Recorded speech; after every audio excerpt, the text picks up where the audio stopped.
तो बोलो hi sir जोश, हाय सर, ऐसे नहीं बोलना है, जोर से बोलना है हाय सर, ऐसे भी नहीं, और जोर से, मतलब अपना ताकत दिखाओ और नींद खोलो और मस्त मज़े से पढ़ो। Okay, so now our first idiom is as cool as a cucumber. Cucumber कितना ठंडा ठंडा होता है ना, खुद खाए हो ना, अच्छा लगता है ना, अच्छा अच्छा महसूस होता है ना। अब जिसको नहीं लगता उसकी बात ही हटा देते हैं, पर कभी अच्छे से मन से महसूस करके देखना, बहुत बहुत अच्छा लगता है। और ऊपर से आँख पे रखो, कितना मज़ा आता है, ठंडा ठंडा ठंडा। सो कितना अच्छा महसूस करवाता है, काम एंड रिलैक्स महसूस करवाता है। इसीलिए तो लोगों को देखा होगा आपने, ब्यूटी पार्लर में जो गर्ल्स जाती हैं वो आँख पे रखती हैं, खीरा रखती हैं, कुकुम्बर रखती है एंड हैप्पी हैप्पी फील करती हैं। ओ, तो इसीलिए काम एंड रिलैक्स महसूस करवाता है। स्पेशली जब आपका दिमाग ख़राब हो, स्ट्रेसफुल सिचुएशन में आप उसको रख के देखिए। ओ, डिफ़िकल्ट और स्ट्रेसफुल सिचुएशन में बहुत अच्छा महसूस करवाएगा। As cool as a cucumber. Put back up, और we can say put once back up, मतलब किसी को एंग्री करवाना, गुस्सा महसूस करवाना, इरिटेट करना किसी को, जानबूझ करके ऐसा किसी के साथ करना। और we can say to annoy someone, किसी को परेशान करना, ये होता है पुट वंस बैक अप। इसीलिए तो लिखा है जस्ट इग्नोर हिम, उसे तुम इग्नोर करो, क्योंकि वो और कुछ नहीं करने की कोशिश कर रहा, वो सिर्फ इतना चाहता है कि वो तुम्हें गुस्सा दिलाए, तुम्हें परेशान करे। He is only trying to put your back up.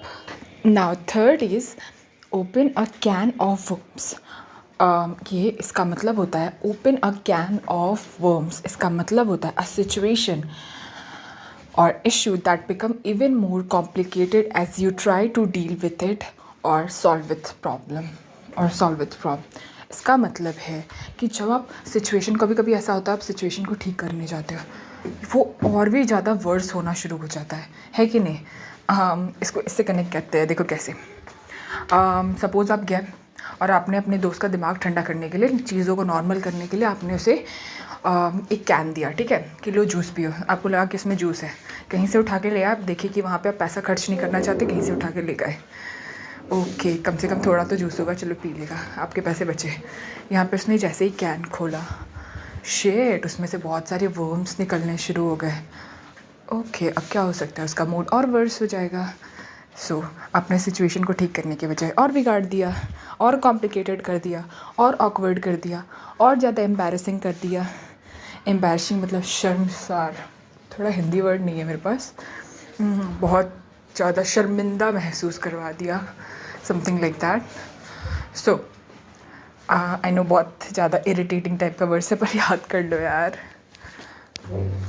अब जैसे आपके पास पूरा चीज़ है, ठीक है, उसमें से बहुत कम चीज़ है जो इम्पॉर्टेंट है आपको, मतलब आपको बहुत सारा ह्यूज सा टॉपिक पढ़ना है, ठीक है, उसमें से बहुत कम ही ऐसा टॉपिक है जिसका एग्ज़ाम में आने का पूरा पूरा चांस है, ठीक है, हाफ ऑफ इट का, मतलब कुछ ही पोर्शन का चांस है आने का एग्ज़ाम में प्रॉपरली सेम टू सेम आएगा, और आपको पता भी है, बाकी फालतू ये भी जानते हैं आप अच्छे से, तो ऑफकोर्स वो हाफ ऑफ इट जो पोर्शन है जो आपको चाहिए, जो एग्ज़ाम में सेम टू सेम आएगा, ऑफकोर्स आप वही पढ़ोगे ना, बकवासा तो पढ़ोगे नहीं।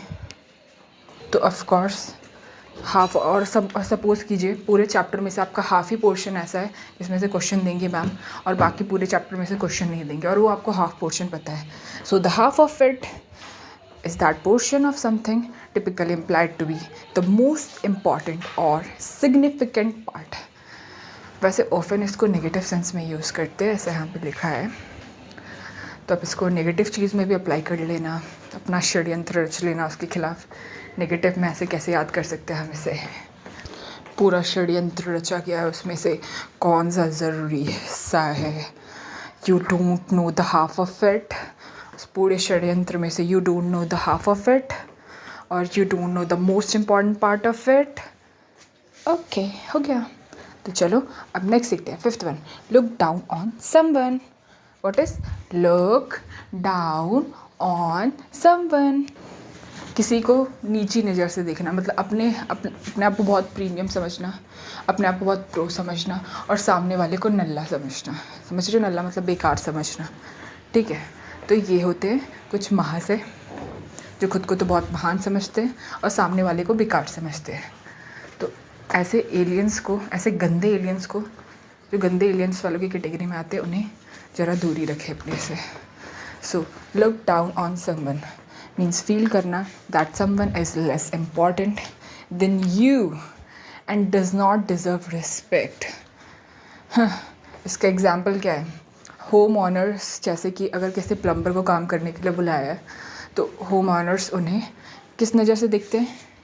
लुक डाउन वाली, मतलब नीची नज़र से देखते हैं कि वो हमसे बहुत वो डिज़र्व नहीं करता respect. Like my friend had social pretensions and look down on most of our neighbors means मेरे दोस्त को सामाजिक दिखावा, मतलब मेरा दोस्त जो है सामाजिक दिखावा करता था। प्रिटेंशन मतलब होता है दिखावा करना, ठीक है।